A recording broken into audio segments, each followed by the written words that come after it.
sharing your time. I'm interested for your thoughts on how you see the next 24 hours developing. Well, we will see the Israeli captives released as part of Trump's deal. We don't know if the bodies will be included because Hamas is finding difficulty to locate their burial. I think the next hours are very crucial because it will determine the future of the next phase because Israel wants Hamas to abide by the truce deal. Now, the Israeli captives has been the main leverage card for Hamas. We don't know if Israel would commit itself to the ceasefire deal because the Israeli defense minister just announced that after handing over the captives, he will give his orders to the soldiers to come back to Gaza to destroy the tunnel network.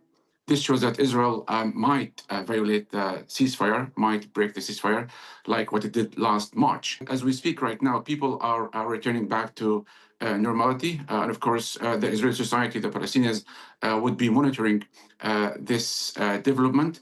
But what matters now is that Palestinians, they don't want to go back to the genocidal war. The bombs stopped, the dust and smoke settled, but the suffering is ongoing in Gaza. Hundreds of thousands of Palestinians are returning to the north and to different areas across the besieged territory. But we are seeing the extent of devastation, the destruction. People are returning to the destroyed homes. They have no tents, no caravans to stay, but this shows that they are determined to stay on their land. Before we heard from Isaac Herzog, we were speaking to Yusuf Al-Khalou. Still with us, appreciate you standing by and sharing your time.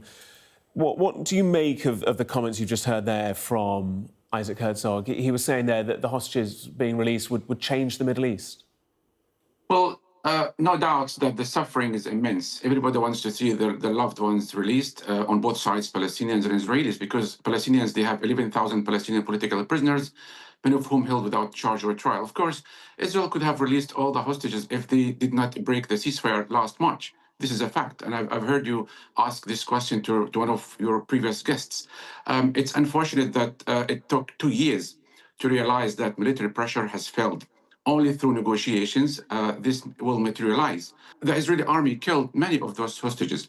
So we shouldn't have waited for this moment. Of course, after the release, Hamas will have no leverage card left. We are waiting for this release so that Israel has no more pretexts or justifications. Because what has been happening in Gaza, disproportionate force destroying Gaza, what's the destruction of Gaza has to do with the releasing of the hostages and starving Palestinians? Look, what has been happening in Gaza is a form of collective punishment. Israel has an issue with Hamas. They should have dealt with Hamas without harming the civilian population. Tens of thousands of Palestinians have been murdered, killed, including members of my family who are still under the rubble for the past 2 years. But it's also unfortunate, Gareth. It's outrageous that Palestinians, they have to negotiate with Israel to see an end to their genocide and ethnic cleansing. Israel has been using starvation as a weapon of war, and it has been claiming that the aid has been stolen by different gangs here and there. But look, since the ceasefire was announced, there are no gangs, no chaos whatsoever. The aid that has entered Gaza reached its destination. That controversial Gaza Foundation, it led to the killing of thousands of Palestinians. They were death traps.